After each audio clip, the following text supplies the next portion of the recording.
ചാത്തുമേ കഥപാടേ നിങ്ങൾ കൊയ്തൊരു കാലങ്ങളെല്ലാം നിങ്ങളൊരു ഗീതകഥ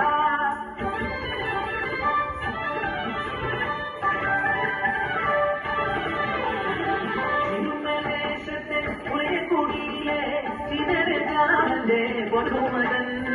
മൈക്കറുപ്പനാം വികൃതിച്ചക്കൻ ഊരിന്റെ സ്വന്തം ചതുചക്കൻ മതാക്കെല്ലാം സ്വന്തമായി ഉൾപ്പന ചാത്തു വളർന്നു വന്നു